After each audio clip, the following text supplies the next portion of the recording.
Buenas noches y bienvenidos a todos un día más a la última Filmoteca, ese último reducto del cine, de la realidad ante la posmodernidad y de la libertad.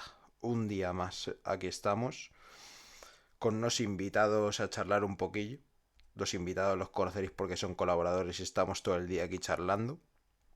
Bueno, todo el día no, llevamos ya más de 2 semanas fuera, tres. Al final esto son cuestiones paratéticas, ¿no? Y un poco cuando nos va y nos viene la inspiración haremos uno directo.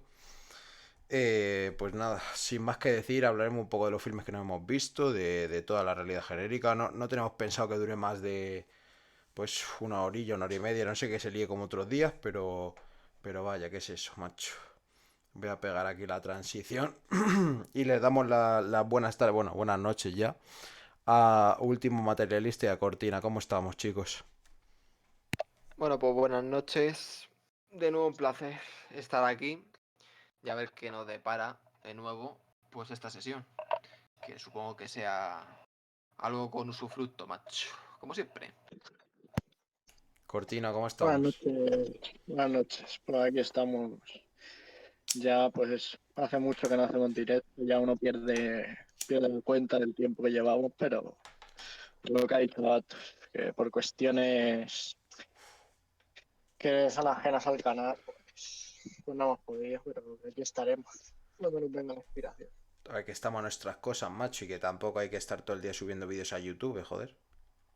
Que al final es que es todo mercantilismo, macho. Nosotros hablamos cuando nos dé la gana y cuando no, pues no, y ya está. Si todo lo que hay que decir ya está dicho, ya está dicho. Así que nada, macho, vamos a empezar un poco, pues si os parece, hablando de los filmes que os habéis visto esta semana. Yo es que ni me acuerdo ya. Yo es que pasan los días Yo lo doy por hecho. como si Sí, sí. fuesen semanas, macho. Ya que mata. Ya que manda días, que semanas, que meses, macho. Está la ambulancia aquí tocando la polla, como siempre. Es que como siempre, cuando abre el directo, macho. Es que puto facho borrego. Estoy hasta la polla. Sí, sí, ahora la de arriba. Arrastrando la silla. Estoy desquiciado ya. Bueno, vamos a empezar por último materialista, Alberto Agudo. ¿Qué filme estás visto, macho, esta semana? Hombre, esta semana evidentemente, bueno, esta semana, aunque el lunes hoy, ya me he visto uno, que fue el mismo filme que me vi ayer, pero la versión original, completa, restaurada, de una obra italiana del 25 muda, llamada Maciste en el infierno, obra que por cierto influyó muchísimo en Federico Fellini por su potente expresividad y su latente erotismo, y que pues que descubrí ayer porque la duración no me cuadraba.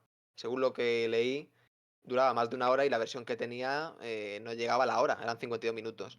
Y ya cotilleando y leyendo, me di cuenta de que había una versión de 1 hora 40 casi. Y es la que me he visto hoy. Una versión íntegra, que es la versión que se estrenó en Europa. Se ve que en Estados Unidos fue más corta. Y no censurada, porque fue más corta, porque las escenas que sobran, pues no son, en fin. Y pues nada, nada que ver. O sea, sí, la versión que me vi ayer la considero una obra notable gracias a esa versión.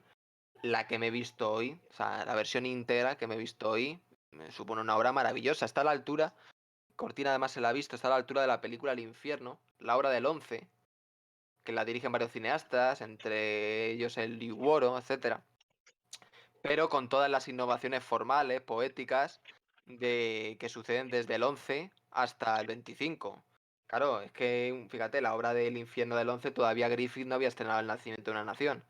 Y esta película, que es del 25, ya tenemos El Acorazapote, en Quinófera, tú, las obras de Friedland, Griffith, evidentemente, etcétera. Pues nada, es una obra maravillosa. Es una obra que recomiendo, ¿eh? Se llama Maciste en el infierno. Y bueno, y esta semana, lo que se puede considerar como la semana pasada, ¿no? Pues me he visto muchísimas. Me volví a ver, de nuevo, es la tercera vez que me la veo, y con mejor satisfacción, mejor dicho, con mayor satisfacción que otras veces, la del Hombre Lobo, la versión del 41 de George Wagner. Y bueno, una obra magnífica, es una obra magnífica realmente. Una obra de una delicadeza, pues todo lo que compone el cine clásico, que ya lo hemos hablado muchas veces, y seguiremos reiterando todas las constantes. La cadencia en la composición, la firmeza compositiva, la delicadeza en las transiciones, la originalidad, etcétera, etcétera, etcétera. ¿No? Pero eso ya hablaremos, no quiero extenderme porque si no, luego hablaremos sin extenso. Y luego, después de verme El Hombre Lobo, me he visto 3 seguidas de Kihachi Okamoto. 3 obras que, por cierto, son de las primeras que hizo a finales de los años 50. 2 se ambientan en la China, ¿no? Como decirlo, en el conflicto bélico sino-japonés, pero es la segunda guerra sino-japonesa, que coincide con la Segunda Guerra Mundial. Y otra de Okamoto sobre la mafia, sobre la Yakuza. Y bueno, solo decir que, bueno, de nuevo Okamoto se erige y ya en sus inicios como un cineasta de un talento descomunal, en donde siempre el cinismo y el fatalismo y el desencanto en su forma cómica, más o menos cómica y desengañada, pues penetra y permea toda su obra y toda su poética. Son obras maravillosas. La de la mafia, la de la Yakuza, sí tiene más elementos dramáticos. Sin embargo, la otra, las dos otras, las que se ambientan en este conflicto bélico, ¿no? Tan importante, en la historia de Japón y en la historia mundial, porque se jugaban muchísimas cosas, era el reflejo de muchísimas ideas y elementos, pues en estas obras pues está permeada por la comicidad, en todos los sentidos, y por el cinismo y la ironía. Y por la vida suicida, una vida abocada, ¿no? al suicidio constante, en este modo enclavado en la guerra, ¿no? En la guerra. Y bueno, luego, y ya por último, me vi una obra expresionista alemana del 23, titulada Sombras, y dirigida por Arthur Robinson, perdón, sin N, Robinson. Bueno, una obra maestra, una obra magnífica. Yo me la vi sin intertítulos, además. Yo no sé si en la película original, cuando se estrenó, llevaba intertítulos, pero yo me la he visto sin ningún intertítulo, la versión que he tenido, y es que no le hace falta, de ningún modo. O sea, la imagen se expresa por sí sola. Es decir, ya dentro de las obras mudas están aquellas que no poseen intertítulos y las que poseen intertítulos. Y la especie que no posee intertítulos es una rara avis, ¿no? Que sin perjuicio de que sea por problemas de edición o que se ha perdido la película y luego se ha recuperado y no se han encontrado intertítulos, sin perjuicio de todas estas contingencias, si una obra se puede catalogar como maestra, es aquella en donde toda su firmeza esté apoyada en la ausencia total, sea de diálogos o de intertítulos. Y lo consigue Sombras. Y luego ya por último me vi la primera versión, la versión genuina de Scarface, ya me la he visto un par de veces, esta es la tercera vez que me la veo, dirigida por Howard Hawks. Y bueno, claro, si la comparamos con la de Al Pacino, pues evidentemente la de Brian De Palma puede ser un buen filme, pero no, esta es casi una obra maestra, es una obra de una solidez impresionante. Lo que sucede es que la película de Al Pacino, pues ya sabemos, la interpretación que realiza, pues es descomunal, ¿no? Él se come la película. Y por último, pues por último, grosso modo, vamos. Pero bueno, nada que ver el esteticismo postmoderno ochentero, pero que todavía tiene su rigor, todavía no es Pulp Fiction, por suerte, de Brian De Palma. No tiene nada que ver ese esteticismo con el rigor expresivo, el expresionismo viviente de Howard Hawks del año 32. Y además en la obra no existe música extradiegética que enfatice la acción con tal de dotarla de grandilocuencia. La imagen se basta por sí sola. Y por último me vi una película magnífica, un melodrama maravilloso, que además es la adaptación de una obra literaria muy conocida, titulada Lord Nadun, dirigida por el padre de Jazz Turner, Maurice Turner. Y bueno, solo con la visión de esta obra, no muy conocida hoy día, o por así decirlo, mejor dicho, casi desconocida, uno se da cuenta que tal palo tal astilla. Es decir, Turner no era un poeta esnihilo, sino que tenía una matriz, de lo que se refiere al parentesco, una matriz poética bastante potente. O sea, su padre es un auténtico maestro del cine. Y su hijo bebió de todo esto. Todos los elementos que se pueden decir que bueno, como estamos ahora en el inicio, voy rápido. En resumen, las obras que me he visto esta semana y hoy precisamente son de un valor incalculable. Un valor incalculable. Y nada más que decir. Por ahora.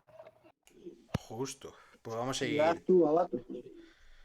Venga, va. Yo he estado aquí un poco con la chuletilla buscándomela y tal, a ver las que he visto. Es que yo no me acuerdo cuándo fue el último directo, qué día fue. Agudo, ¿tú lo sabes? Yo creo que fue la época que te habías visto a Antonioni 2 o 3, La Noche y todo Sí, eso. sí, sí, sí, vale, pues Esa a fue la partir anterior. de ahí, de ese día, tampoco he visto tantas, ¿eh? Me vi El Claro. Clan de los Sicilianos, que es una obra notable, una buena obra, buenos actores.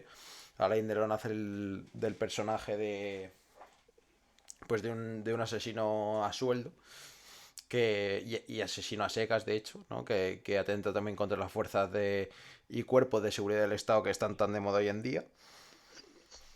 Eh, y pues que es amparado en esto, va a ser ejecutado por todos sus crímenes y es amparado por una mafia siciliana residente en París. Esta película se desarrolla más o menos entre localizaciones, entre Nueva York, Roma y París, efectivamente. Y entonces, pues en el transcurso todo inicia en París, ¿no? Toda la problemática, Alain Delon encerrado, tal, le salva a la mafia porque tenía contactos, etcétera. Y planean un robo entre todos, tal, para ya más o menos dar a entender que retirarse, ¿no? Ya que el jefe de Lampa, pues, quiere, quiere retirarse a Sicilia, a su Sicilia natal, etcétera, que la tiene mitificada y que realmente no tiene prisa por morir porque sabe que allí va a morir, ¿no? Sabe que la tradición y que los antiguos, las zonas rurales están muertas ya de antemano. Y pues una obra bien, una buena obra, una obra notable. Al final se nota que, es decir, hay maestría en ella. Y está bien rodada, tiene buena cadencia, un cine negro sesentero, casi setentero, del 69. Y Henry Bernil, pues la verdad que no había visto nada de él, pero bueno, bastante correcto, ¿no? Y tiene escenas muy potentes. Y una escena que recuerdo es, por ejemplo, de Alain Delon con la mujer Irina Demic, que es muy guapa, relacionando la muerte y el sexo en ese sentido, ese erotismo mezclado con la violencia. Cuando Alain Delon le apunta al techo con un arma y se pone la mujer en medio, etcétera. Una relación tortuosa dentro de una familia tradicional que acaba por partirla y desmembrarla totalmente. Y bueno, no voy a decir más, tampoco me voy a extender, no voy a contar lo que pasa, ¿no? Pero más o menos, bueno, es una obra notable. Una buena obra, y hay maestría y tradición. Y se nota que hay composición, hay una buena narración, no es nada del otro mundo, no es una obra maestra ni una obra sobresaliente, pero bueno, para el nivel, es decir, joder, ahora mismo sería una obra maestra si la sacasen hoy. Luego me vi Blow Up. Bueno, Blow Up es una obra maestra absoluta, ya hemos hablado muchas veces de ella, habéis hablado vosotros porque yo no me la había visto. Pero vamos, es una obra absolutamente maravillosa, en lo más alto. Un poeta sutil, Antonioni es un golfo de los mejores cineastas de la historia, vamos, sin lugar a dudas. Su primer filme británico, muy bueno, un obra maestro que yo recomiendo encarecidamente. Es que es todo, son tantas cosas. Al final, pues el hombre hastiado en la ciudad contemporánea, donde al principio se entremezclan planos de la tradición de los soldados del Buckingham Palace en Londres, con las monjas y con esa clase de mimos que van por ahí liándola por la ciudad. A partir de ahí, en base a esos planos iniciales, se basa todo el argumento. Un fotógrafo que tiene éxito, digamos, sin embargo fracasa en el resto de área de su vida por la alienación que sufre tan profunda.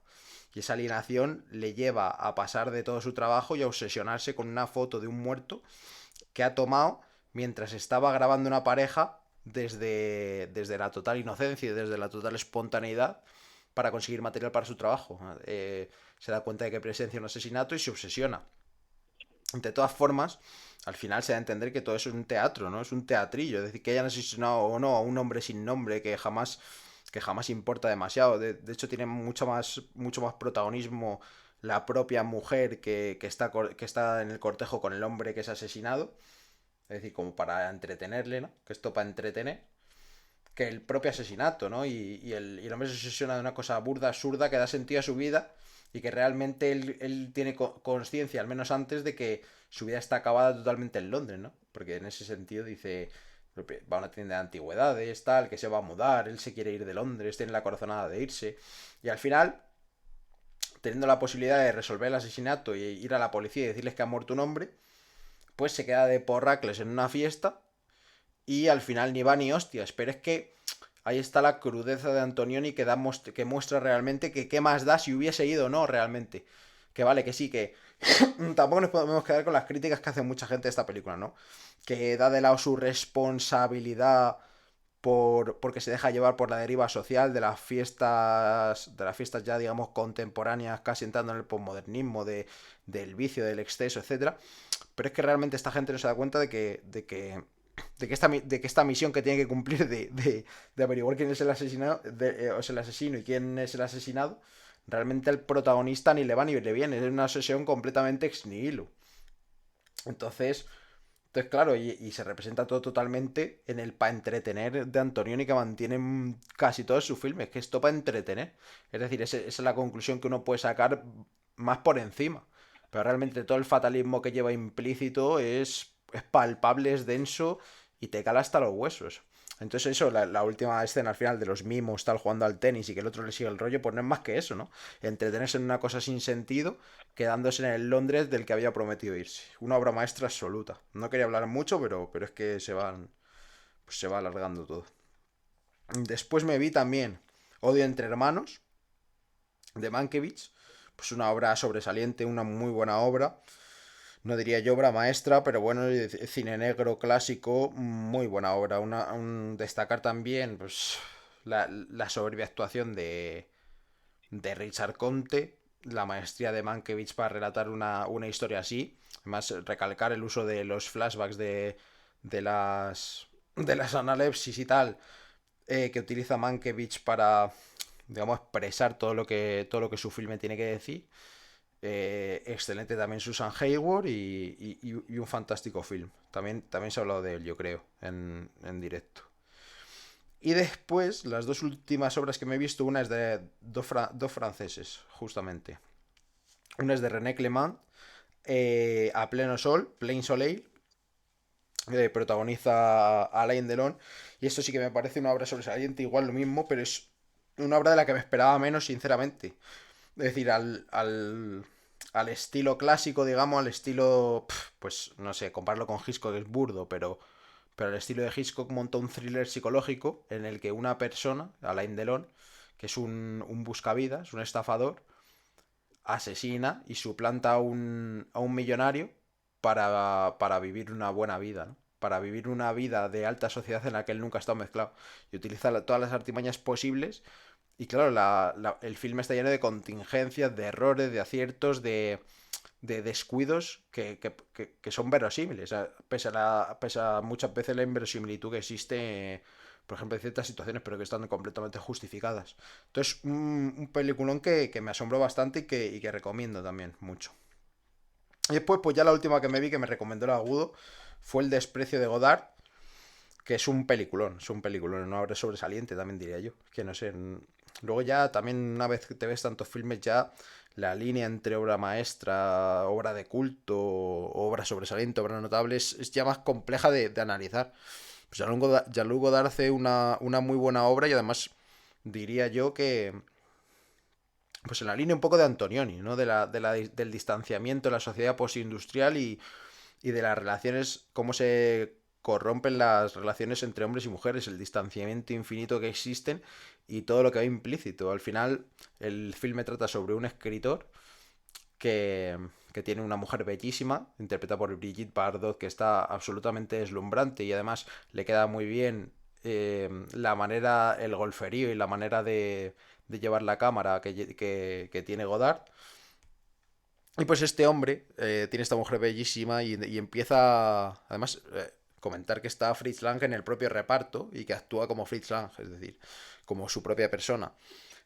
Y en este filme, pues, trata acerca de la producción de otro filme, ¿no? De un filme de una versión de La Odisea. Entonces, pues eso, se la realiza con Fritz Lang como director, él es el guionista, le pide hacer un guión y un productor muy soberbio y tiránico, ¿no? Y al final el hombre por indecisión y por no saber mantener el temple, por no saber lo que quiere y por lo perdido que está en la sociedad alienante, se acaba quedando sin nada absolutamente. Luego hay que destacar también sobre todo la poesía golfa que le aporta Fritz Lang en el propio filme, ¿no? Esos discursos acerca de la vida que se entremezclan con el cine que son absolutamente potentes y maravillosos. Y ese distanciamiento, yo recalcaría, ese distanciamiento entre Bardot y entre el hombre, que no me acuerdo cómo se llama, Michel Piccoli. Pues eso, es absolutamente bestial, vamos, en la línea de Antonioni, como digo. Pues una obra sobresaliente. Puede ser obra maestra perfectamente. Es que ahí claro, es que hay una... Luego depende de tantas cosas, de la subjetividad de uno mismo, de la personalidad, de cuándo lo vea, etcétera. Pero vamos, que son obras que bien podrían ser obras maestras perfectamente. Coño. Y pues eso, una obra que recomiendo absolutamente. Una poesía y una dialéctica. Le gusta mucho luego a Godard también mantener la tensión dramática en un solo cuadro, en escenas prolongadas, como ya hablamos en Al final de la escapada, y que es un recurso potentísimo, ¿sabes? Literariamente, teatralmente y de todo. Concentrar la tensión dramática en una habitación durante 20 minutos, sin dejar escape ninguno a toda la tensión que se está generando de una discusión, acaba por dar una sensación y yo que sé, al final pues dar a conocer una visión poética de manera muy fidedigna y muy directa, porque entra directamente. Entonces, una obra muy recomendada. Son todas muy buenas obras lo que me he visto. Y eso que solo han sido cinco, pero muy buenas obras.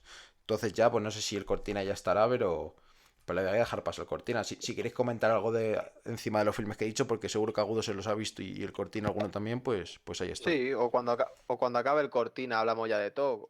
Lo hemos hecho así Sí, los dos grosso modo, ¿no? Muy sucinto, y para luego dar pie a dialéctica, macho. Así que sí, al Cortina, yo creo. yo un momento estoy liando el cigarro. Yo es que me Ya pasa está, lo mismo macho. que a la vaca. Tienes más vicio ¿Se que me un oye garrote. bien? Sí, sí, sí, sí. ¿Se me oye bien o no? Sí, sí, pero tiene usted más vicio Me que un pasa lo garrote. mismo que a la bata de que no sé yo, no sé ni cuántos filmes me he visto. Pero échale. Yo le he echado mano Me ahí al, parece, al Video Affinity, macho. no, pero si es por tener de veremos el último Noches y Golferías. Justo, justo. La diría que me he visto El Fuego Fato, creo que no lo comenté ese día, que me lo recomendó Alberto Agudo, último materialista. Pues un obrón, la verdad que espectacular, es que es eso, es en la línea de lo que ha dicho Abatos, que es que te ves tantos filmes de tan variados que la línea entre eso, la obra maestra o una buena obra, se difumina muchas veces y depende de eso, de cómo esté uno ese día, si está más católico o menos. Pero eso, me vi El Fuego Fato de Luis Mal, que creo que también lo recomendó un suscriptor a este director. No sé si Sí, puede ser sí, tú. el Sekaku, yo creo que fue. Sí, sí, sí. Esto me vi el Luis Mal. Luego, del expresionismo alemán, rescaté Metrópolis de Frisland, maestría absoluta, la verdad. Una obra densa, compleja y vamos, que es de una arquitectura tal que, es que eso no se puede hacer hoy en día, estas obras. Además, cine mudo, como no.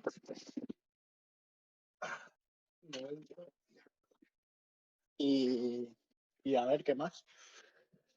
Sí, Que vete estoy echándole diciendo, un ojillo ahí, sí, macho. sí, sí. Me vi Cumbre Borrascosas también, ¿de quién era el director? Sé que... ¿Quién era el Del director? De De Wilder. Wilder, eso. El Wilder. Pues sí, sí, también además que me leyó la obra y vamos, sublime, es que es eso. Justo y además, Luego te que la viste, o sea, perdona, te la viste la película justo después de haberte terminado la obra, ¿no? Qué sí, la interesante misma también noche. probar esa dialéctica y Sí, ver cómo no sí. son lo mismo una cosa y otra. Justo, ¿no? También lo que dijo el agudo, que recorta ahí un poco por donde quiere, pero vamos, que es otra Parte cosa, por que la la mitad la actuación. novela. Claro, justo, justo. Como un golfo lo condensa todo. Bueno, Sí, sigue, sí, sigue, no sí. me voy a enrollar. Eso, Cumbre por las cosas, me vi también. Claro, claro, es que ahí está esa vertiente. Y luego tenemos ya otros golferíos como pueden ser el reportero de Antonioni, también muy recomendada por último entrevista. Que la verdad es que no, aparte de que hoy no estoy teofánico de palabritas, eso hay que verlo, porque es un despliegue de Antonioni, hay unas escenas, sobre todo hacia el final, que es que uno se queda atónito realmente de ver con sus propios ojos lo que puede llegar a ser el cine realmente. Cómo juega con las ventanas, las estancias, todo, y los actores como es espectacular, María Schneider y Jack Nicholson. Y luego también del maestro Buñuel. Me vi ahora una semana Ensayo de un crimen, que, bueno, claro, en la línea de Luis Buñuel, a mí me parece una obra de las más depuradas de su época en México, porque ahí ya, no sé si es del 55, vamos, de la década del 50, ahí en el Ensayo de un crimen ya tiene muchas cosas que luego, vamos, en sus obras más resonadas, como El discreto encanto de la burguesía o Fantasma de libertad, ahí ya postula ciertas cosas, vamos, potentísimas, realmente, del surrealismo de la vida, ¿no? Y que uno ya no sabe, está el mundo al revés, va un hombre a testificar a un juez que él es un asesino por querer asesinar a gente que no ha llegado a asesinar, pero que han sido asesinados. Bueno, una obra maestra, la verdad.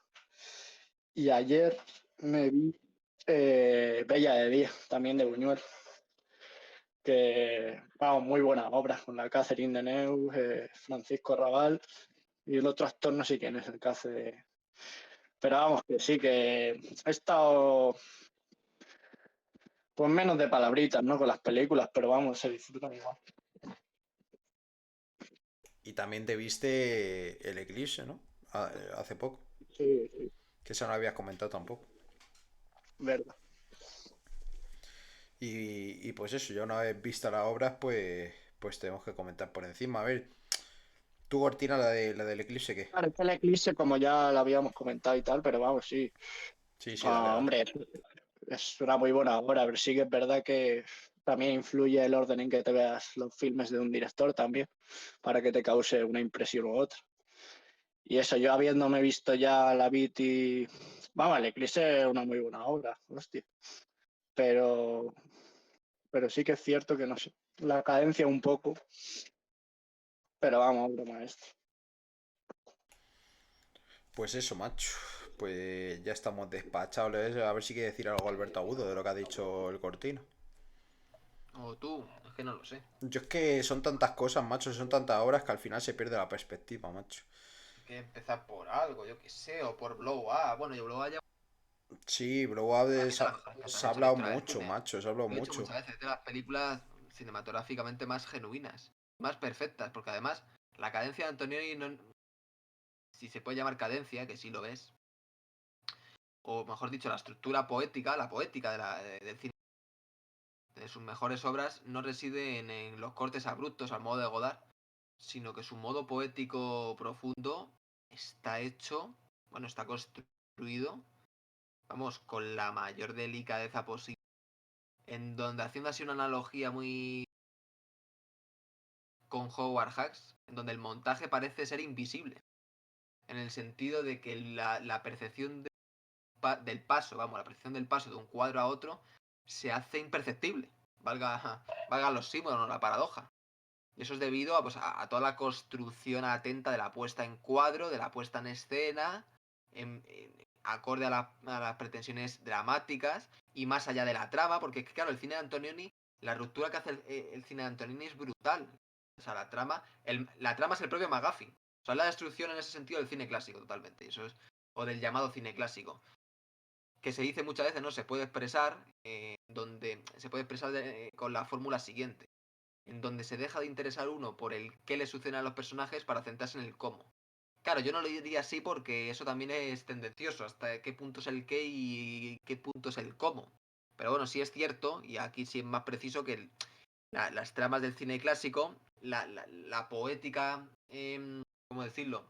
Las circunstancias que rodean a los personajes están envolviendo al ejercicio de la trama, se están ejercitando pero no se están representando. Dicho de un modo más sencillo, el tiempo que discurre en la película, una obra de cine negro clásica, ponga, yo qué sé, macho. Mira, me he acordado de Va a fallar, de Sherman, que es una obra notable de cine negro, con la Virginia Mayo Pájaro y el Edmond O'Brien, también muy buen actor. Es una obra en donde en donde su poética está centrada en el ejercicio cinético de una trama, es decir, la trama es el centro y las circunstancias emocionales, biológicas o de crisis existencial están de un modo más periférico, es decir, están no adornando, sino están, pues eso, periféricamente conceptualizando la trama que es el eje, es el centro, el decurso. Es decir, el cambio es de escala, pero es que Antonioni ya no es que cambie, no es que invierta el orden, es que básicamente disuelve completamente la trama. La trama es la excusa. Es decir, el suceso es la excusa porque en el fondo sabe que no sucede nada. Sabe que en el fondo la vida en sí es aburrida. La vida está para aburrir, no para entretener, ¿no? Entonces, en ese nihilismo, que cabalga entre el nihilismo y el fatalismo, pues Antonioni, pues lo que hace, por ejemplo, en Blow Up, se sumerge en la sociedad del Sweeney London de los años 60, preludio, ¿no? Es el preludio de la sociedad postmoderna, se introduce ya no solo para establecer una crítica demoledora a la sociedad contemporánea del momento, sino como buena obra universal para establecer todas las constantes universales y trascendentes y más allá de la historia que envuelven al ser humano y todas sus paradojas y contradicciones. Pero claro, siempre apuntando con la crítica a la alienación de las sociedades contemporáneas, a la atomización y a la incomunicación, que es una constante que, bueno, es que es el gran profeta, vamos, si viviese en nuestra época, en fin, ya sabemos lo que pensaría, está clarísimo. Justo, Entonces, lo habría calado todo, macho.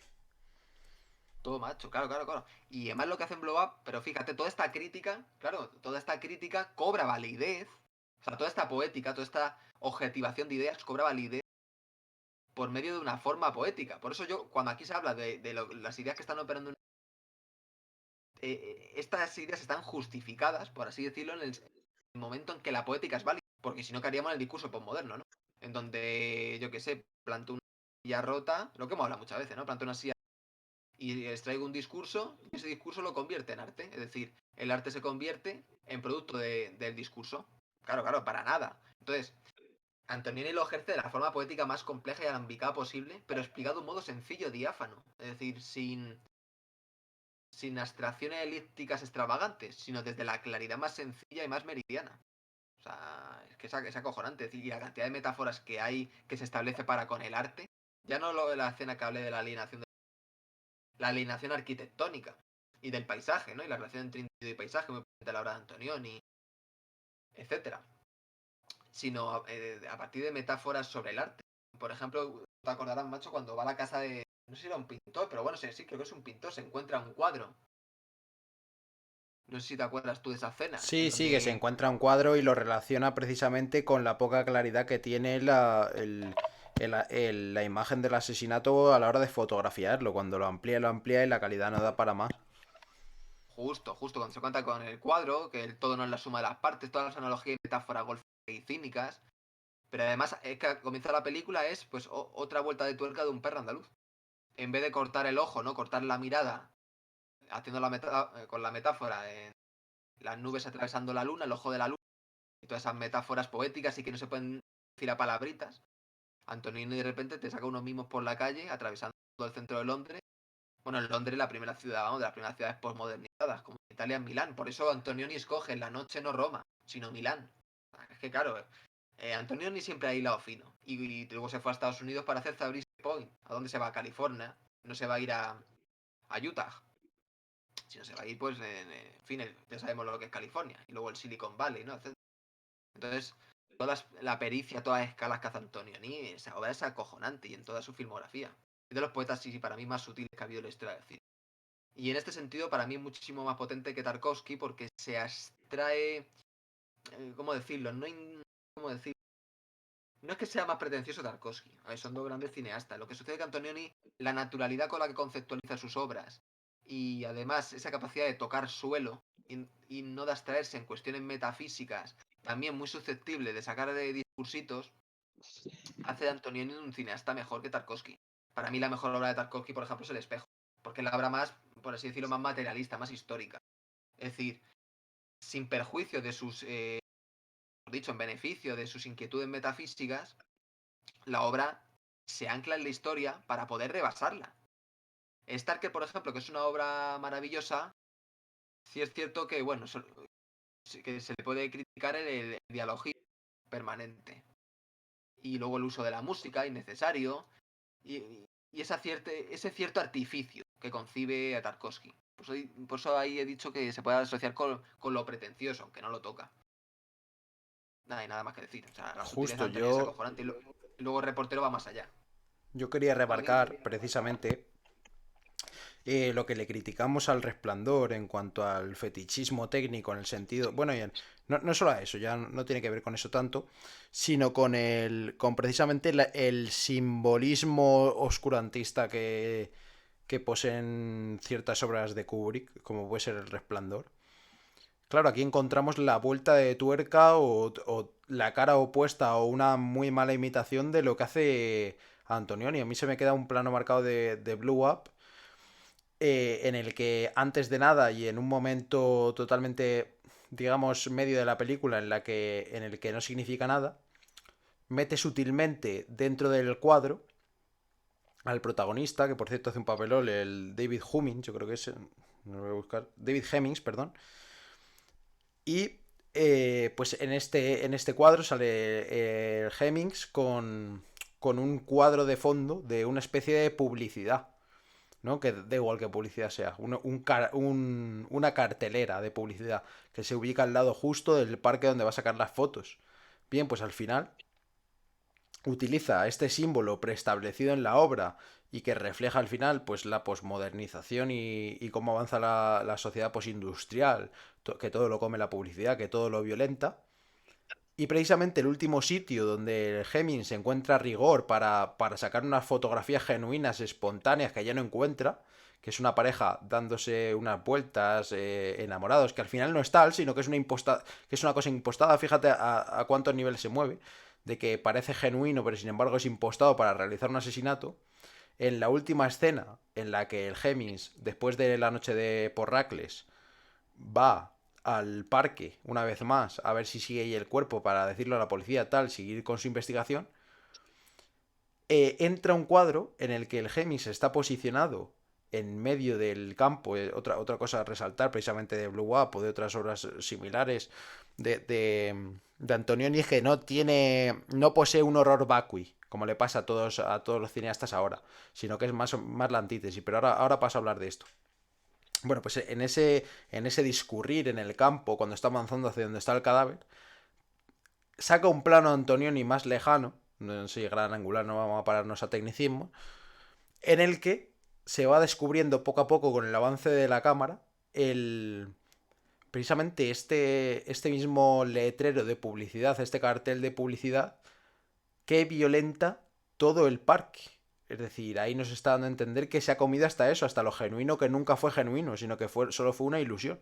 Y eso lo retrata todo. Si antes no se ha dado cuenta, si alguien no se ha dado cuenta antes, eso termina de retratarlo todo y de violentar la obra. Ahí solo va para abajo y ya solo muestra el ridículo propio de la sociedad en el momento. Y ya lo último ya comentar es el juego con los espacios y con las proporciones y con los campos abiertos que tiene Antonioni. Antonioni es lo opuesto completamente a los cineastas postmodernos hoy en día, que todo lo buscan rellenar con música, efectistas o con dialoguitos que no sirven para nada, y con actuaciones completamente impostadas, que eso, fíjate, el otro día me detuve precisamente a ver un poco una serie que echaban en Telecinco, fíjate, solo por aportar ese punto, ese contrapunto, esa dialéctica a todas las obras que me estaba viendo, y es que las actuaciones son horribles, de actores que a lo mejor se podría sacar algo, fíjate cómo se ha enajenado incluso el método Stanislavski, los métodos rusos de Chekhov y de Leighton de actuación, y cómo se han corrompido para hacer un efectismo de la peor calaña, que solo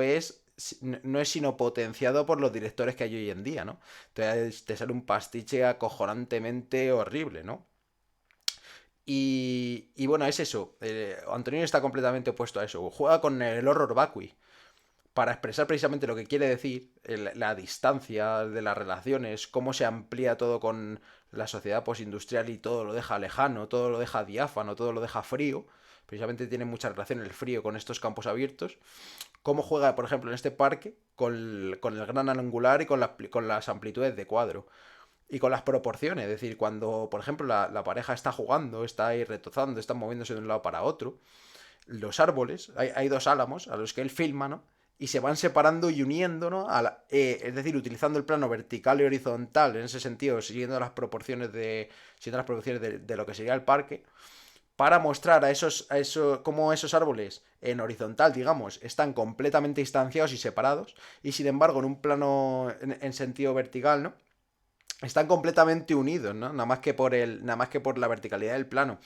Entonces, claro, cómo juega con las distancias, con el horror vacui, con toda esa distancia, con además de desentenderse de los personajes principales que no le importan, ¿no? Los personajes en las obras de Antonioni pierden toda la importancia. Es un poeta absolutamente brillante. Es brillante es agudo, lo ve todo muy bien, muy claro.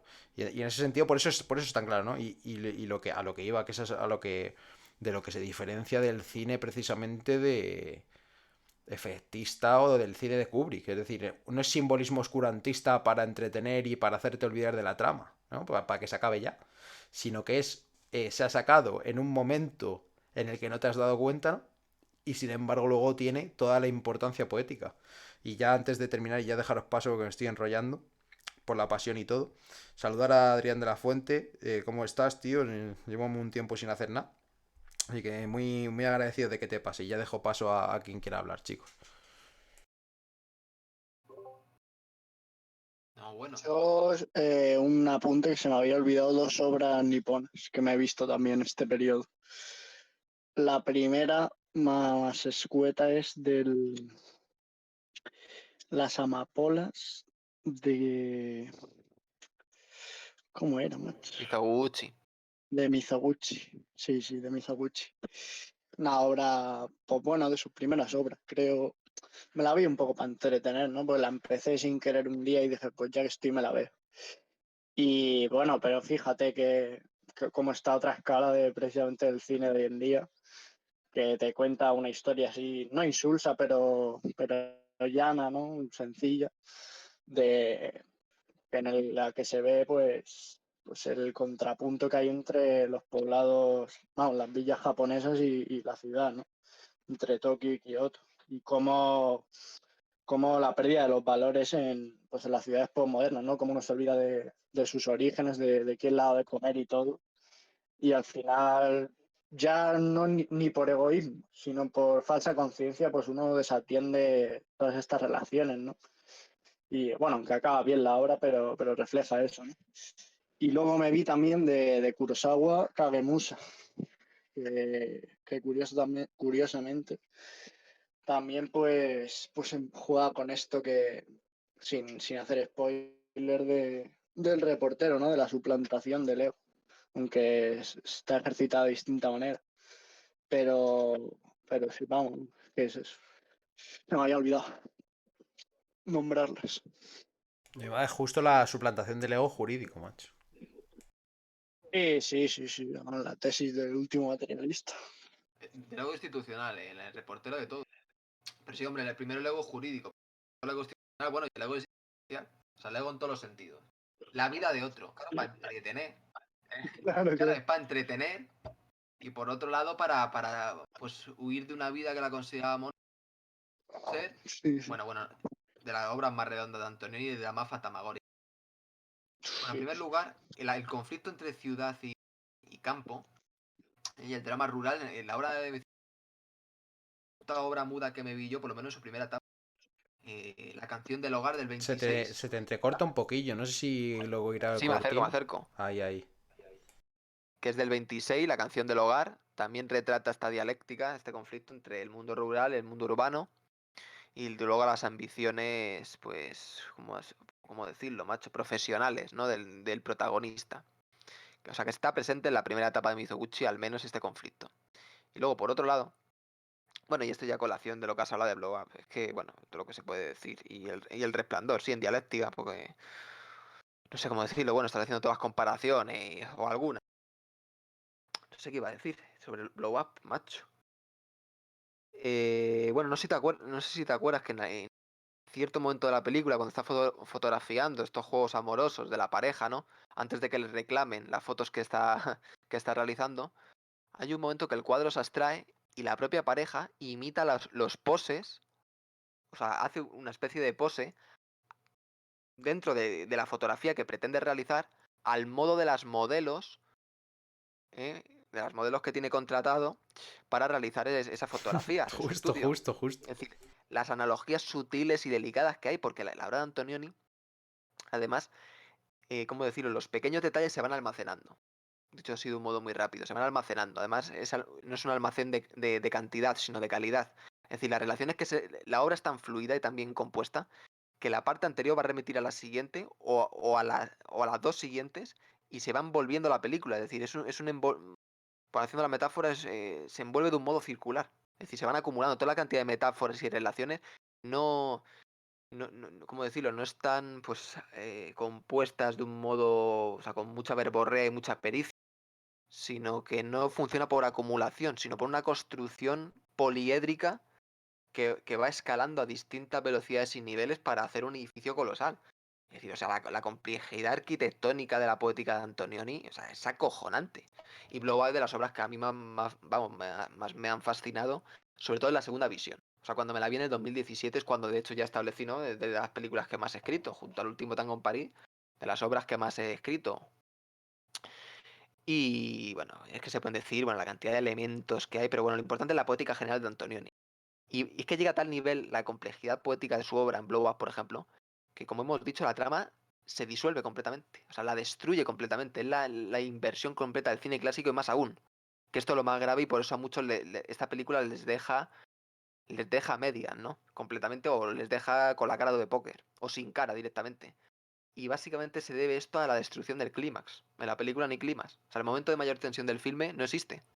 No hay. Pero más aún, no hay clímax y la obra no es sosa. Claro, claro, claro.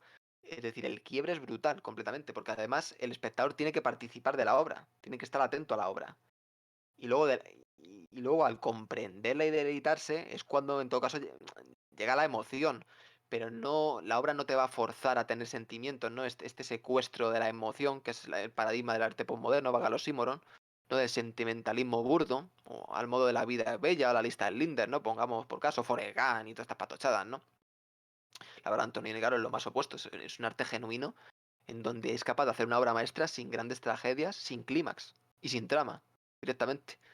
En donde el personaje acaba absorbido por el paisaje y la sociedad del momento y más allá. Porque la condición la condición humana sigue siendo la misma, desde siempre, porque existe una naturaleza y existe, evidentemente, unas constantes que no. Vamos, unas constantes inefables, ¿no? Que muchos que pretenden ir ateos pues estallan contra un muro, porque, claro, hay preguntas sin respuesta necesariamente, ¿no?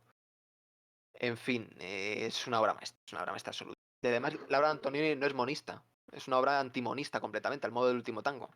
Y además, no hay una, ¿cómo decirlo? No hay una sólida ciencia del espectador respecto a la obra no te va a transmitir, por así decirlo, ¿no? Como se dice vulgarmente, un mensaje. Es que no es la pretensión de Antonioni, se rompe completamente.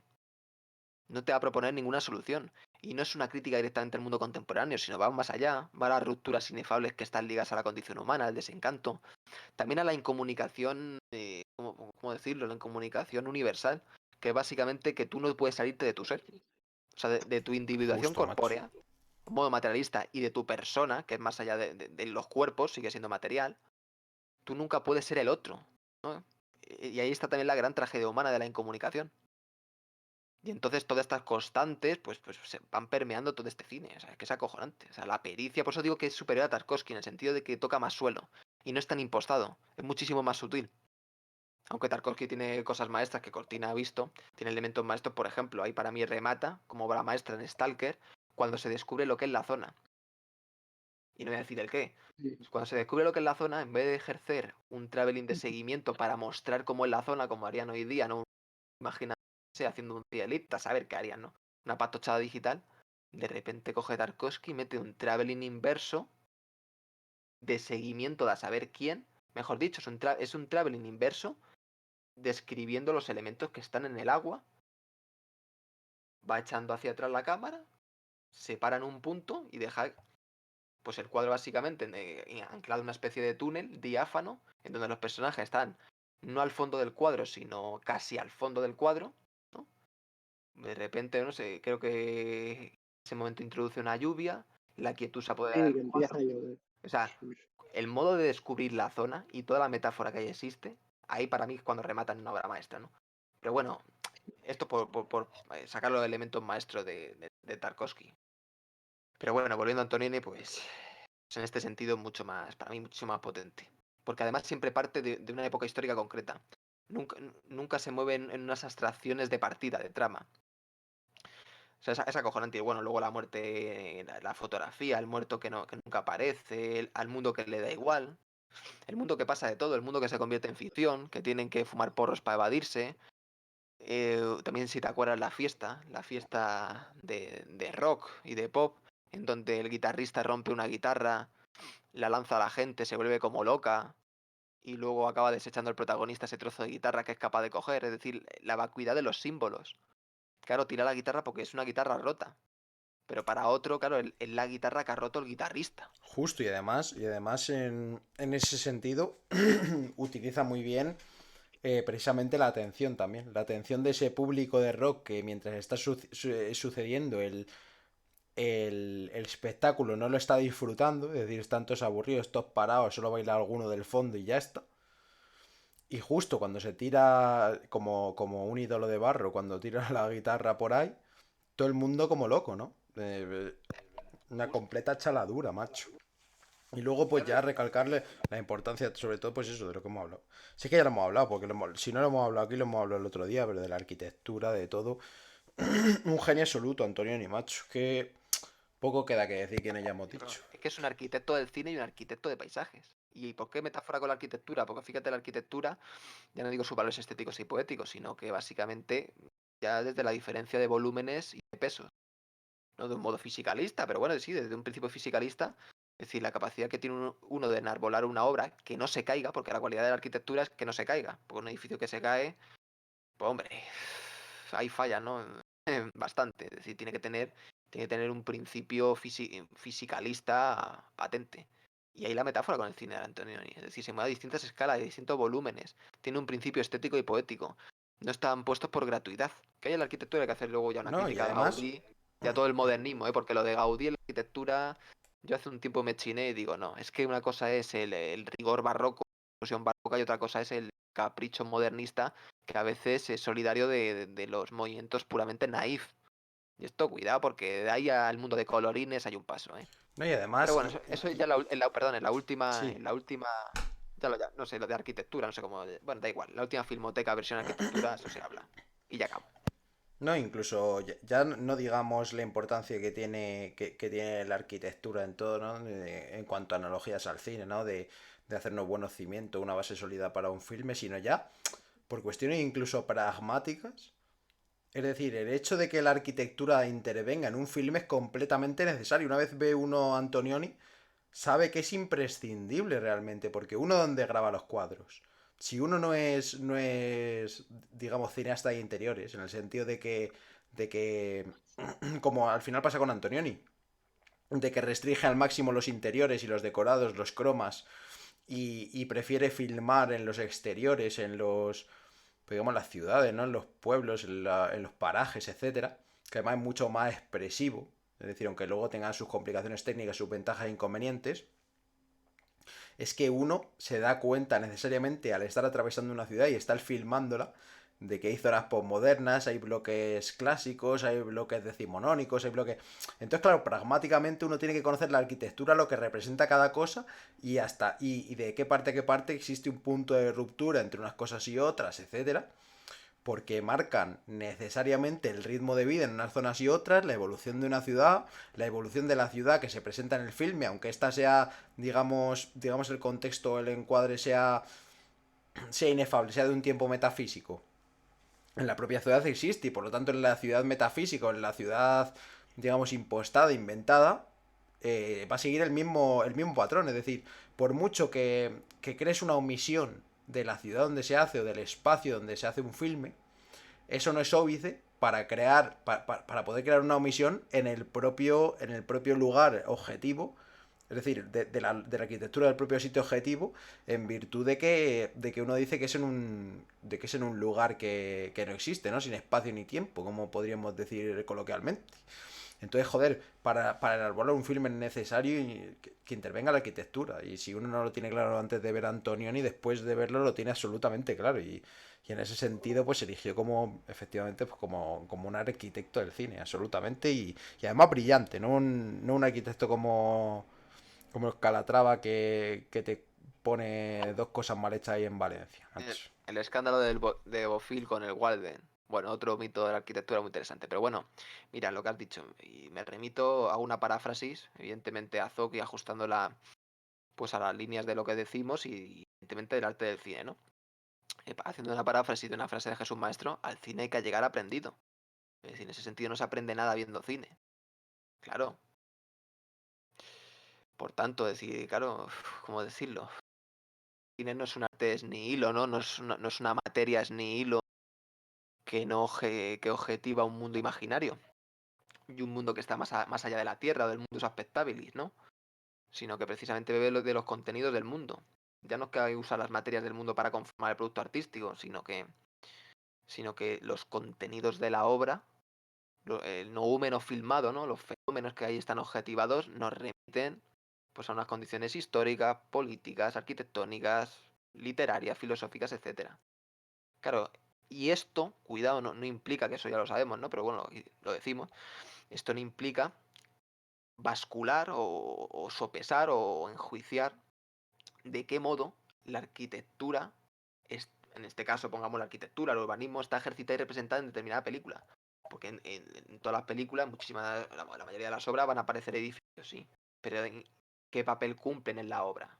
¿De qué modo están representados? Porque hay obras en donde sí te representa aquí la arquitectura, aparecen edificios, ¿no? Aparecen calles y edificios, pero su papel es puramente fenomenológico, no cumplen ningún papel, ningún catalizador de nada. Y sin embargo encontramos obras maestras donde se nos describe perfectamente la relación entre individuo, entre las relaciones, entre los vínculos interpersonales y el paisaje arquitectónico y urbanístico. Antonioni la noche que coge. Roma, no. ¿Cuál era lo pertinente? Milán, que es la gran ciudad italiana en posmodernizarse y siempre la gran abanderada de la modernidad, ¿no? El periodo moderno. Está clarísimo, sobre todo con el triunfo, sobre todo después de la Segunda Guerra Mundial, es cuando triunfa el movimiento moderno en Italia y se expande. Y bueno, el paradigma, que de hecho se filma ahí la película, por lo menos creo que en los apartamentos también se filma. Bueno, la Torre Pirelli, aparece la Torre Pirelli en la película, el rascacielos tan famoso, hecho por Gio Ponti, es decir, un icono de la arquitectura contemporánea. Es decir, nada gratuito, ningún elemento lo pone por puro capricho, ¿no? En este sentido.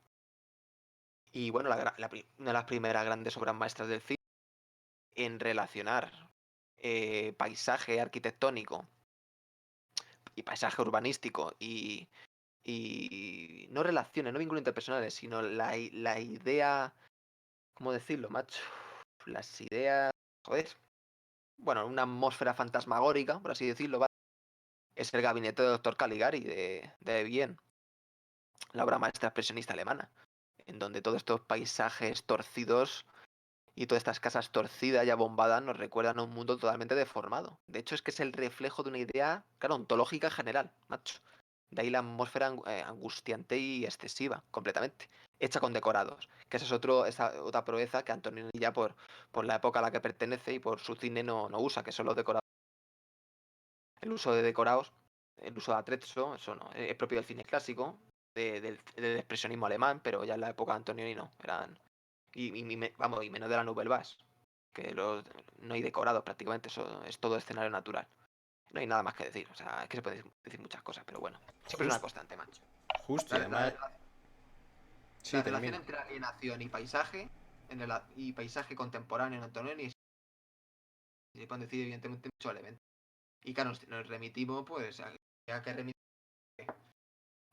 que sacar la cantidad de textos y de la pera. Pero bueno, que aún así, aún no sacándolo, sabe uno que es potente y pertinente. Justo, justo. Pues sí, yo quería decirte a propósito ya de... A ver si dejamos hablar un poco al Cortina, no sé si andará por ahí, no dice nada. A propósito de lo que has dicho de que al cine se viene aprendido, es precisamente lo que puede crear también un poco de confusión, así de forma muy sucinta lo voy a decir, acerca de lo que decimos siempre el cine como tecnología o del cine como compendio de artes, ¿no? En ese sentido. Entonces, pues es eso, que no se enteran Fajarner, lo mismo de siempre, ya estoy harto de repetírselo. Y... Así no nos oye. Peor para él. No, sí, seguro que sí nos oye y no dice nada. Lo tiene bien callado porque no quiere soltar la pasta que le da la Fundación Gustavo Bueno, ni el palacete, ni nada, macho. Y bueno, ya de paso, macho, el Cortina, ¿tú sabes si está o no? Ya dar las buenas noches a Sekaku, que nos ha saludado buenas Estoy noches. por aquí, macho. Vale, pues ahora te dejo hablar. Y pues eso, darle las buenas noches a Sekaku, buenas noches también para ti, ¿cómo estáis?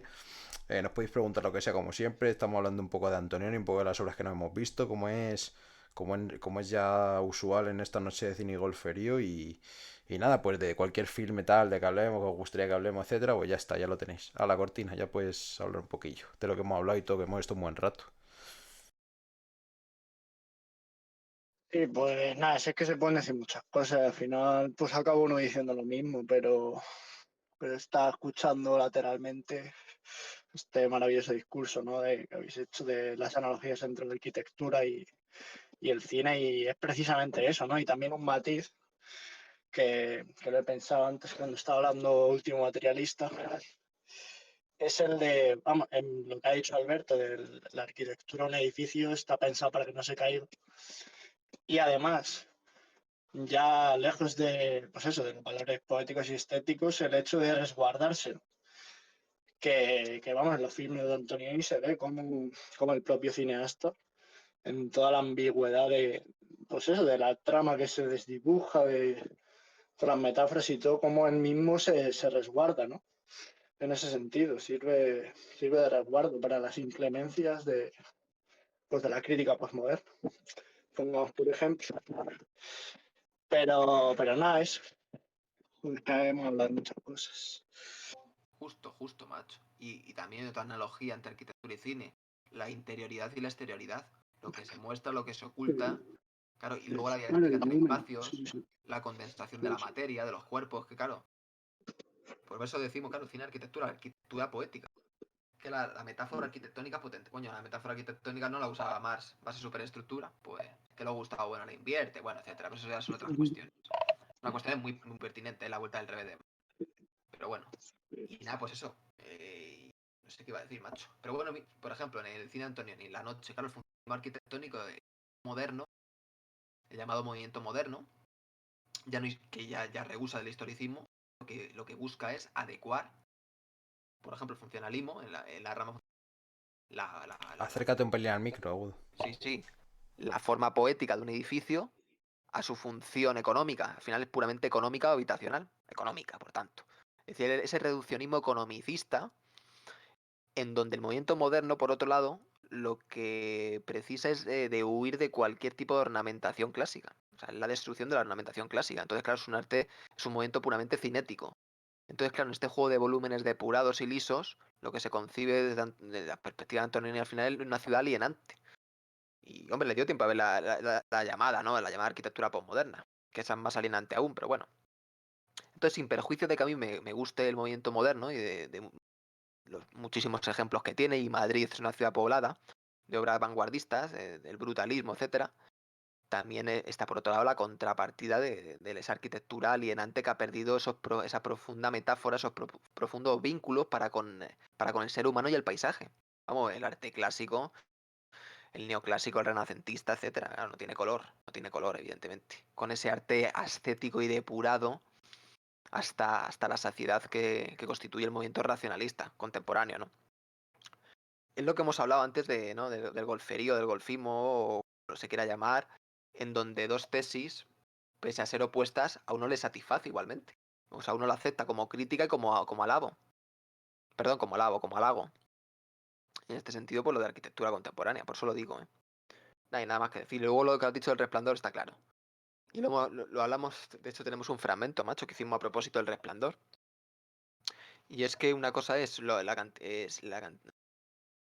los símbolos introducidos en una poética compleja, y otra cosa es la verborrea fenomenológica, en donde introduzco simbolitos para entretener. Y en donde la imagen la destruyo en favor de una fenomenología promovida por una cámara pues, que parece un vampiro, básicamente, que quiere abarcar todo lo vivo, pero que la propia arquitectura no está condensada. Es un despliegue, podemos hacer una analogía con túneles infinitos, pero que carecen de valor al final poético. Al final se dispersa la obra, que era una obra descompuesta. Interesante, con cierto interés y rigor, pero no pasa vamos, de eso.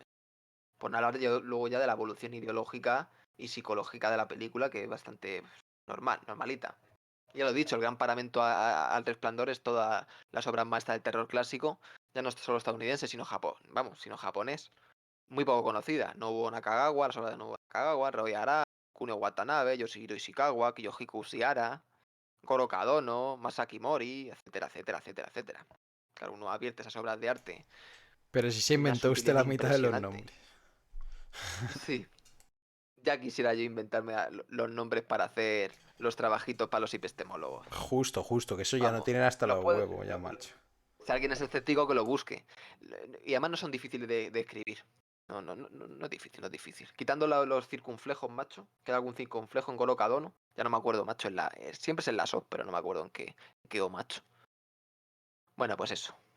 Digo para sintetizar, porque todo lo que hablamos sobre el Resplandor ya lo dejamos está en ese vídeo, en ese fragmento, 11 minutos. Y nada más.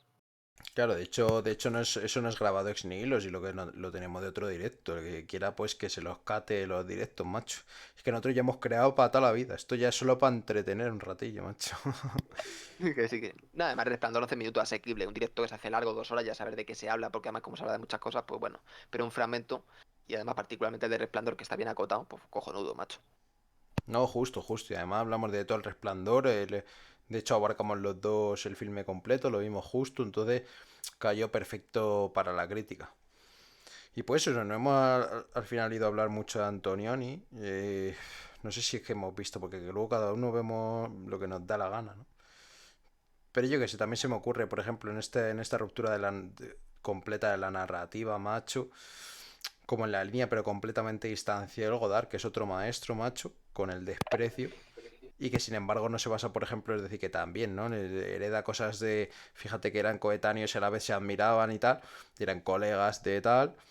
Entonces, pues al final, quieras que no se impregna uno de otro, ¿no? Pero sin embargo, hacen obras similares al final con, bueno, digamos, mensajes, ¿no? Por frivolizar, ¿no? Sí, Godard, Godard y Pero que sin Antonioni. embargo son completamente distintas, ¿no? El desprecio, por ejemplo, una obra en la que se plantea un completo distanciamiento, incomprensión, incomunicación, pues eso, a todos los niveles, como hemos hablado, antropológica, etcétera.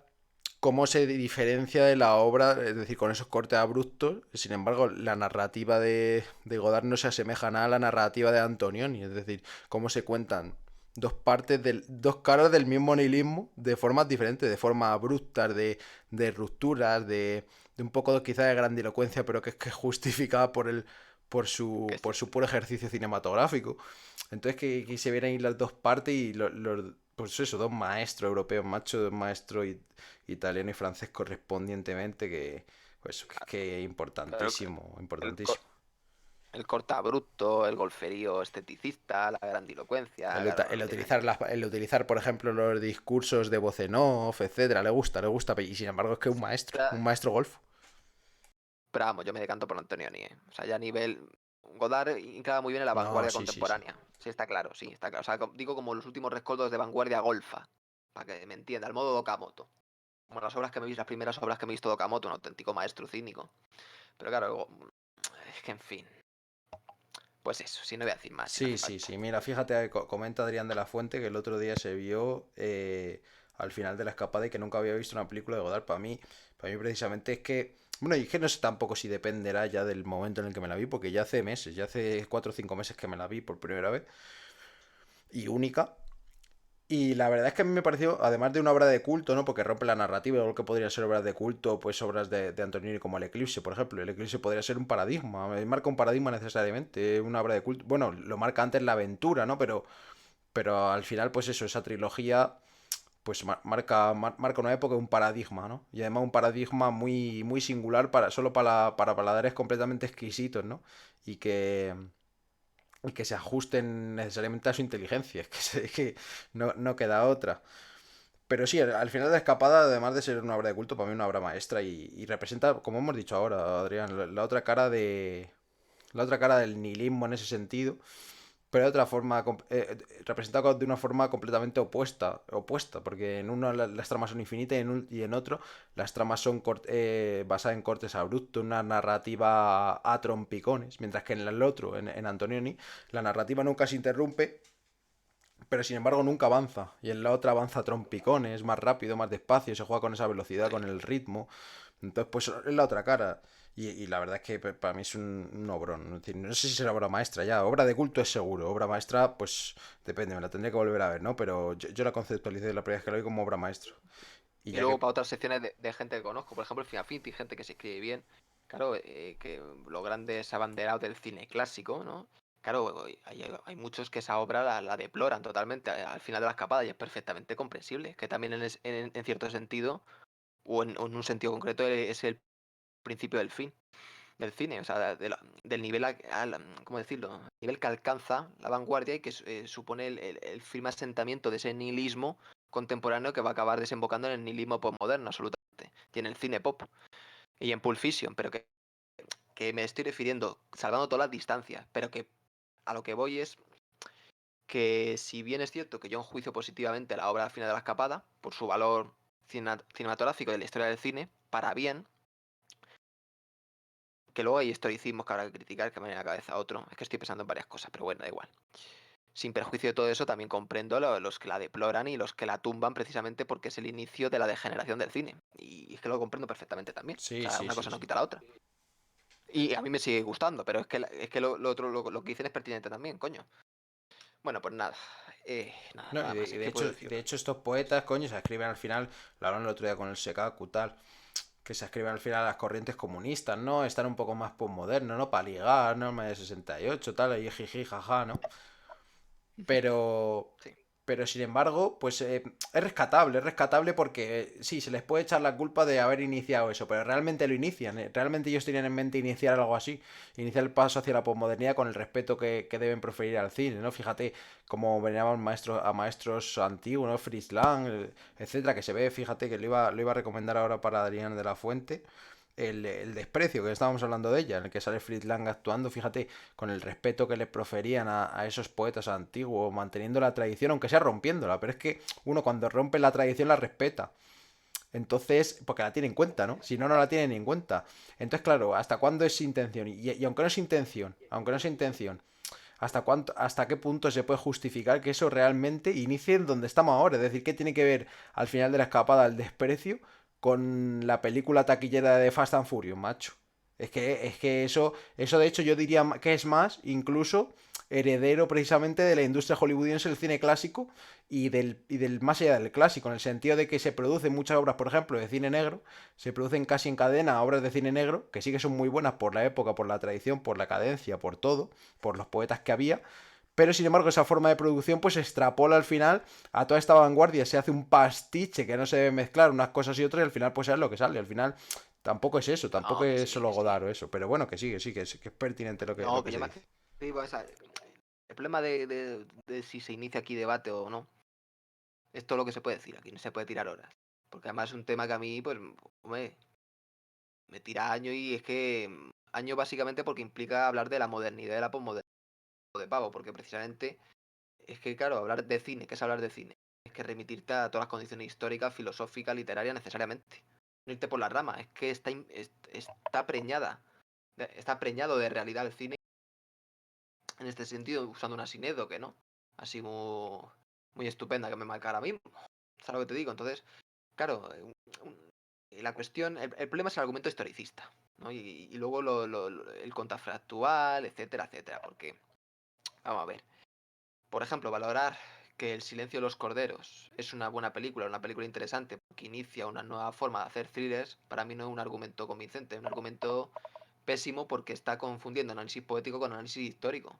Pulp Fiction es una película importantísima en la historia del cine, pero desde mi criterio floja, evidentemente. Como Pollock inauguró el arte postmoderno directamente, antes de Duchamp, y digo antes de Duchamp con ironía, porque evidentemente, porque lo que hizo Duchamp 30 años antes que Pollock, bueno, 20 años antes que Pollock, no era arte, él mismo no lo pretendió, sino fueron los críticos postmodernos que erigieron un váter como una obra artística, incluyeron al dadaísmo como un movimiento artístico, cuando lo que era lo que hizo Duchamp fue una crítica discursiva del arte a partir de un fenómeno visual, macho. A saber, un váter, punto, punto. Y lo puso en una sala de exposiciones, nada más. Nada, le encumbraron. Entonces, Entonces, claro, y el problema es luego quién interpreta la crítica de la crítica. Todo lo que podemos hablar. Porque si culpa al final de la escapada de la degeneración postmoderna, que es un historicismo peligroso. Mejor dicho, puedes caer en la crítica parabólica. Pero si ya critica al final de la escapada porque es una mala película y además inicia esta forma mala de hacer el cine, ya es otra. Y ya es pertinente que ver los argumentos y lo que se Justo, dice. porque eso pasa a Claro, ser, claro, claro. pasa a ser, la degeneración pasa a ser un matiz, es decir, y puede ser causa de la Justo. degeneración, eso es. Justo, pero siempre además lo que hemos puesto aquí barrera, siempre la diferenciación entre vanguardia contemporánea y posmodernidad. Es decir, dicho de un modo muy sencillo, haciendo analogía con cineastas, diferenciar entre Godard y Tarantino. Que además muchos posmodernos usan el argumento de que Tarantino está influenciado por Godard. Bueno, y yo puedo estar influenciado por Althusser, pero de repente soy aquí anarco-individualista, ¿no? No, que Pues ya justo, está. justo O eso, me creo justo eso. marxista, ¿no? Yo estoy influenciado, como todos los posmodernos, yo estoy influenciado por Marx, siempre les pasa, ¿no? Una sección posmoderna está influenciada por Marx y no estoy influenciado por Marx, macho. O a saber, o desde qué punto. Sois unos posmodernos que reinterpretáis de un modo posmoderno Marx. Pues tú eres un posmoderno que reinterpreta de un modo posmoderno Godard. Claro, esa es la diferencia. Por eso siempre hay que ir a la objetividad del producto artístico y no a las paranoias subjetivistas de qué está pensando el cineasta. Y además cuida porque decir que es el inicio del fin es que en cierto sentido al final se cae en un nihilismo peligroso porque si nos ponemos tiquismiquis con esta lógica historicista podemos atribuir el mal de la humanidad vamos, desde el siglo XVI, desde la mal llamada modernidad.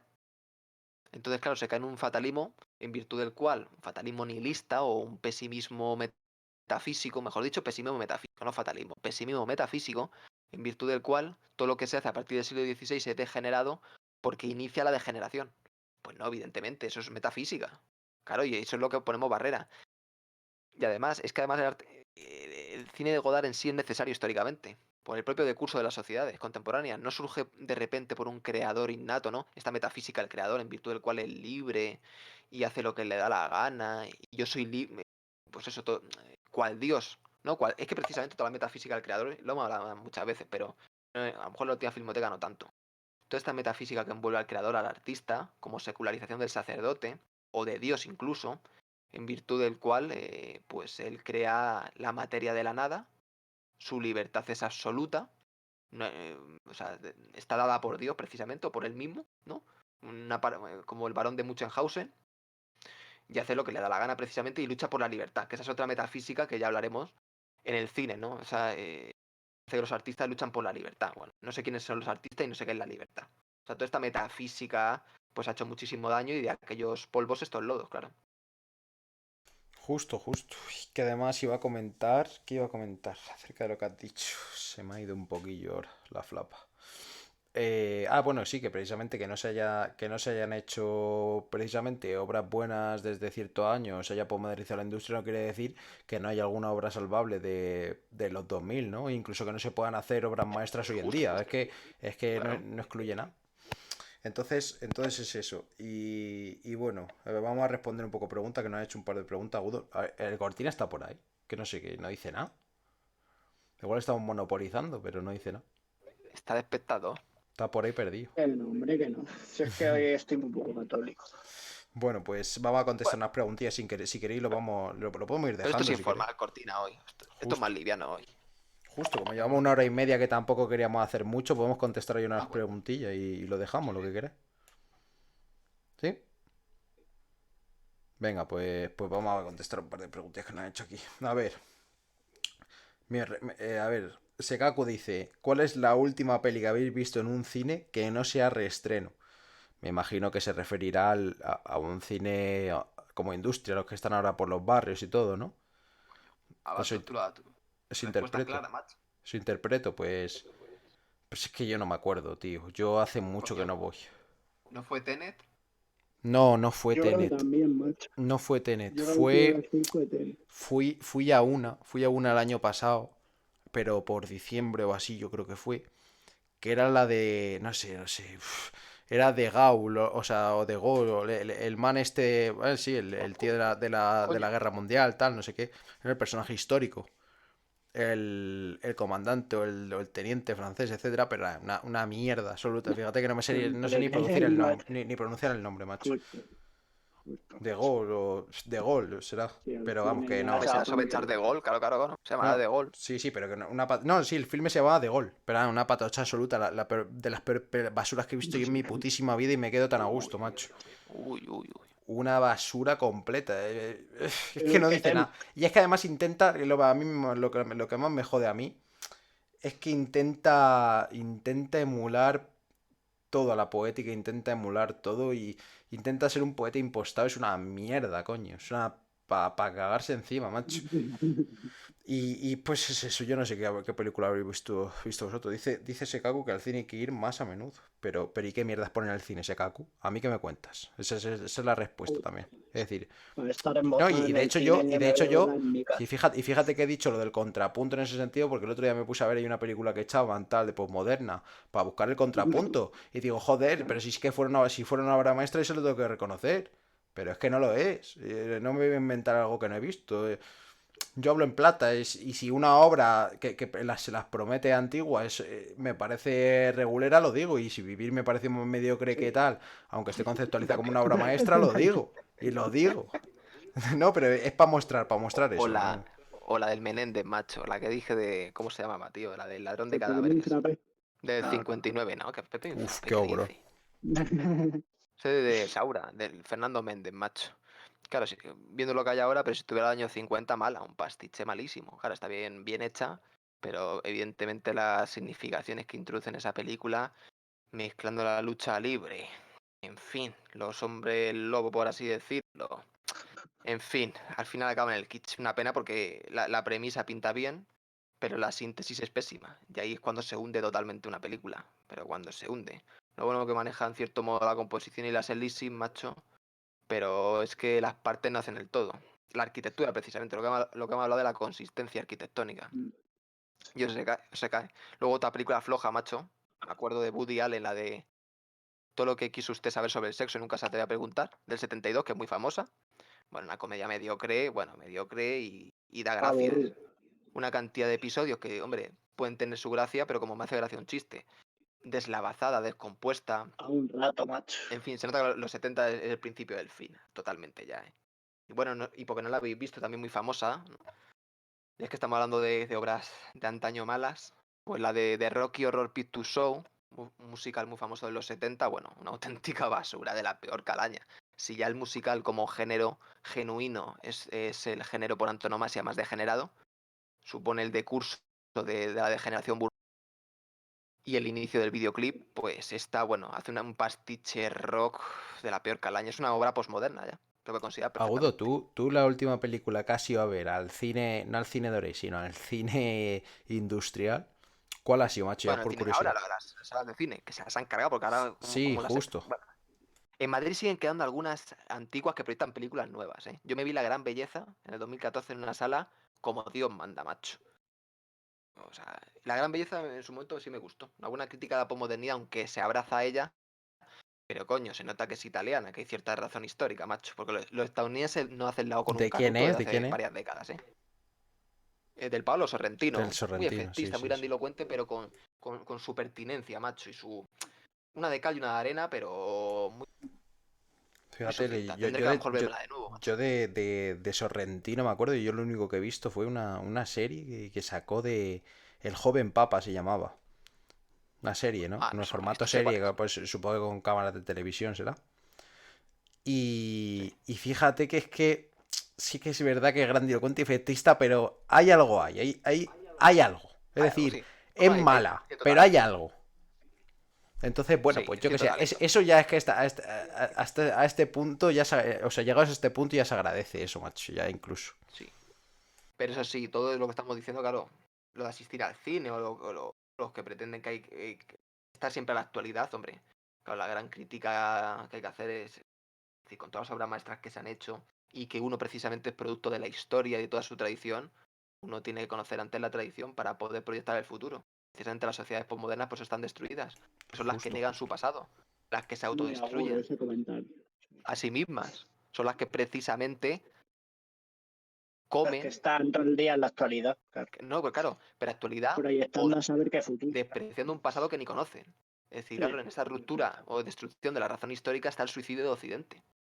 Y de ahí todo lo de la Agenda 2030, España 2050, que sí, que está creada por la élite, 2070, sí. pero sí, pero ¿y el pueblo qué? ¿Qué coño, además, ¿qué coño es el pueblo? La mayor mentira de la historia. Existen Claro. los pueblos, pueblo de 10.000 habitantes, bueno, según el Instituto Nacional de Estadística, a partir de 10.000 habitantes de ciudad, para que vean la cuestión del sector productivo, pero bueno, no me voy a liar en cuestiones técnicas.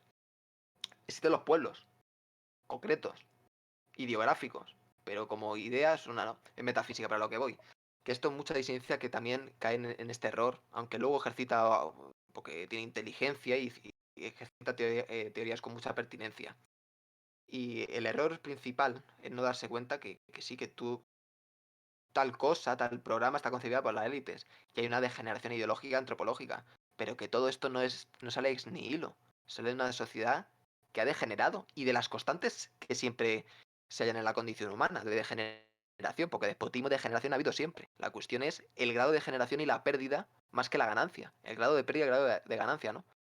Y es a lo que voy con toda la colación colación de hecho. Entonces, claro, con toda la cantidad de obras de arte que se han hecho en la historia del cine, un arte tan joven y que ha degenerado tan rápido por la propia sociedad en la que se concibió, la propia historia, la propia materia de la que forma parte, coño, uno, uno no tiene necesidad de ver lo que hay ahora, sino hacer el recorrido urgente, porque a saber cuándo va, a saber lo que le va a pasar a Occidente en poco tiempo, de las obras que han alumbrado el cine, ¿no? Y ver la Justo, construcción justo. genuina del cine desde lo que yo no considero cine, sino prehistoria del cine.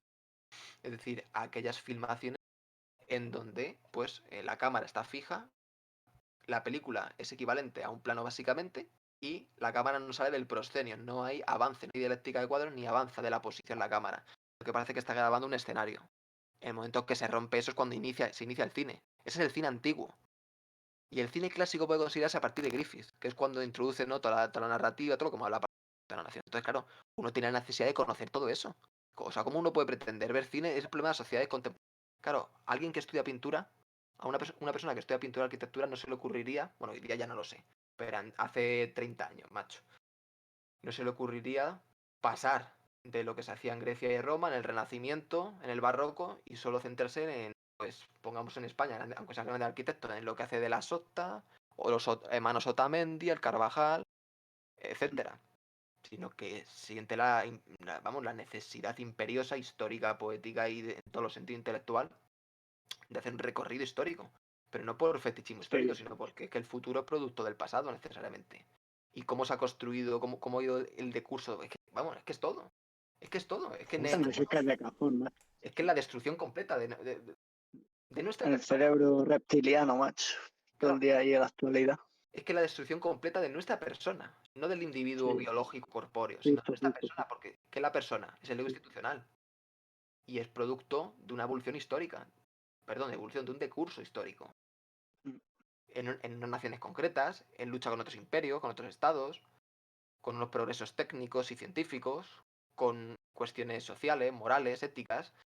Todo esto está en disputa, precisamente. O alguien que estudia literatura. No, solo me centro en literatura postmoderna. Es que, vamos, en fin, todo lo que hemos hablado, ¿no? Todo lo que hemos hablado. Entonces, claro, para comprender el presente necesita necesariamente el pasado. Pero bueno, esto es algo muy básico, pero bueno, aquí lo recalcamos además a modo de fragmento, macho. Justo, justo. Pues ya está, macho. Sí que está todo dicho. A ese respecto de lo que nos han comentado. Luego dice también Adrián de la Fuente que sí. ¿Qué había dicho? Yo no lo sé. Sí, que Lo de dice que sí es Tarantino, cierto ¿no? lo de Tarantino, que si copia de otras pelis, pues sí, sí. Joder. Y además mal, macho, no es copiar, Hace un ya es que pastiche. Sí. de un pastiche las prostituye, las vende, pues eso. Ya lo hemos hablado, pues eso. El cine en los 90, o sea, ya sabemos, la caída de los estudios al final en el 69 cae Hollywood, los estudios. El nihilismo del año 70, los nuevos cineastas que empiezan a salir a partir del año 70 o que resaltan, ¿no? Sí, los Peckinpah, Coppola, etcétera. Y en los 80, bueno, al final de los 70 se inicia el posmodernismo, los 80 ya empieza a aflorar de un modo pertinente, pero necesitaban los grandes pelotazos urbanísticos, que un día habrá que hacer un directo, que es los años 90, o sea, la generación de los 90. ¿No? La generación ya del bacalao, la generación posterior a la caída de la Unión Soviética, sí, la generación de la globalización, es decir, esta ya en la última década del siglo XX, vamos, este sí es el sillar de nuestra época, porque tiene todas las constantes desarrolladas de la degeneración odierna. Está todo apuntado, apuntado y apuntalado. Y ahí es cuando surgen los grandes pelotazos urbanísticos. Entonces necesitaban cineastas como Tarantino con Pulp Fiction de gran pelotazo. Sí que sí. Pues, Qué justo ¿y qué es. surgieron en los 90, Toda macho? la puta razón, macho. Los mayores pelotazos urbanísticos de la historia. Pulp Fiction, Forrest Gump, Cadena Perpetua, American History X, El Club de la Lucha, Transpoiting. Es decir, Seven. necesitaba la industria estadounidense un pelotazo de la hostia. Lo que es gracioso es toda la llamada, ¿no? Lo llamado la izquierda anticapitalista y todos estos, ¿no? O todos los que están en Video Affinity, claro, son productos hijos de la democracia postmoderna, que es homologada, ¿no? Que decía el Gustavo Bueno. Claro, como de repente, macho, joder, tú ves en los top de Film Affinity de notas, dices, hostia, joder, ¿Estados Unidos no era el imperio malo malísimo? Joder, si es que domina en todos lados, macho. En los rankings de los 90, la lista del Linder, un pelotazo de la hostia. Que ya sabemos el escándalo de la lista del Linder. Bueno, y luego ya Italia ya, la Italia de los 80 de Mediaset, que Italia es el termómetro, ¿no? Es el Justo, el termómetro grupo moderno de Gris, la además. degeneración. Uy, sí, sí. Es verdad, macho. Coño, Italia empezó con Cinema Paradiso, luego con El Culebrón La Vida es Bella, y luego no ha dado mucho, no ha dado mucha rentabilidad y se ha transferido a Estados Unidos. Pero ha sido solidario, ¿no? Hombre, además Italia está intervenida, coño, desde la regla Dio. Joder, es que son muchas cosas. Es que te puedes reír porque como ya entremos en geopolítica y política teco. Acabas riéndote del Windsor, macho. Y de la mierda de edificio que hicieron en la Castellana. Bueno, en la Castellana no, en Raimundo Fernández de Villaverde, macho. El del Corte Inglés. Es que, en fin. Bueno, pues eso. Los grandes piratas urbanísticos de los 90 sientan todo esto, macho. Pero bueno, por lo menos podían tener cierta...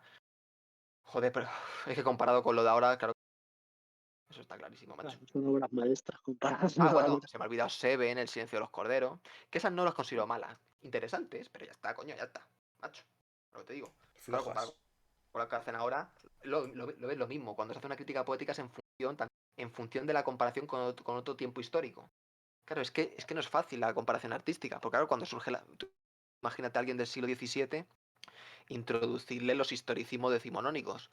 O el modernismo, macho. Cuando surge el modernismo. Claro, dirán, vaya bazofia.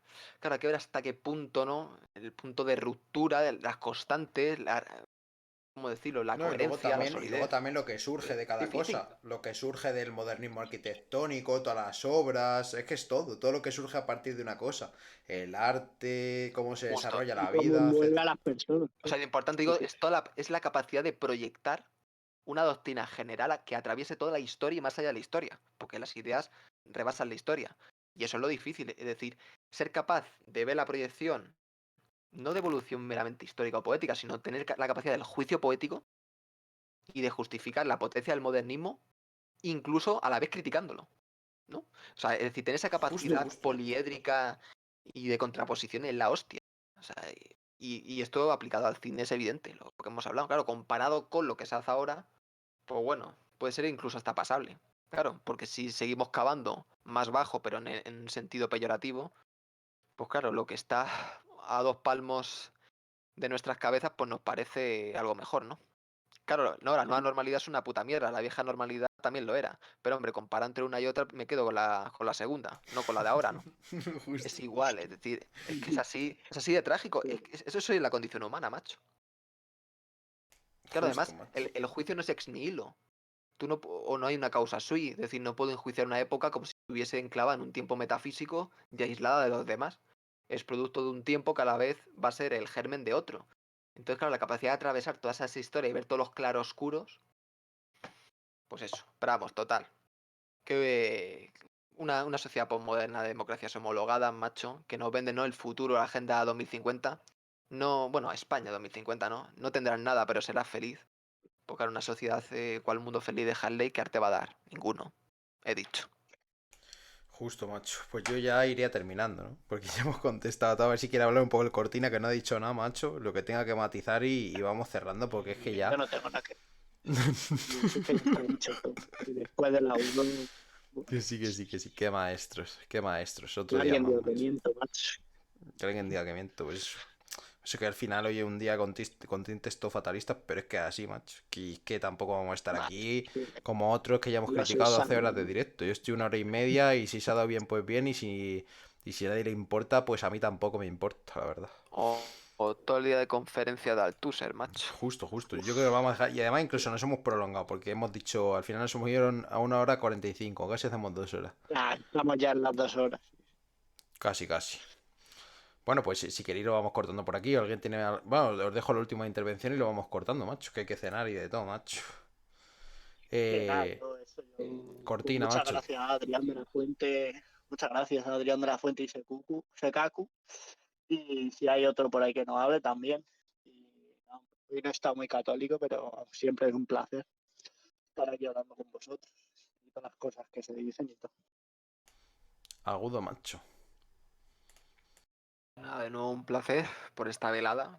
Agradecer a los que han estado, tanto a los que están en el chat como los que nos han escuchado. Y a nosotros mismos por haber estado hablando en estos tiempos. Y de muchísimos temas. Y nada más, solo decir, ¿no? Que somos lo que nunca hemos vivido y nos han quitado, ¿no? Lo que nunca vivimos y nos han quitado. Pues es eso. Nada más que decir. Sin historia no somos nada. Sí que es eso, macho. Y más allá de la historia, por tanto. Así que nada, a ver si nos depara otra buena velada, a saber cuándo. Justo, ya volveremos próximamente a saber cuándo vaya ocurriendo. No nos vamos a forzar a nada. A hablar otro día de cine. A lo mejor recuperamos el formato de filme, a lo mejor no. Quién sabe, en este mundo todo es incierto. Y en un mundo de mierda, en un mundo sin libertad, hay que ir ligero de equipaje. Yo también doy muchas gracias, muchas gracias a la gente del chat, Adrián de la Fuente, Sekaku, gracias por pasaros, hablar un poquillo, es un gusto. Y pues eso, que ya no queda mucho por decir, ¿no? Es decir, que nos veremos próximamente y recordar que qué bello es vivir en el Averno. Buenas noches y muchas gracias. Esto ha sido la última Filmoteca.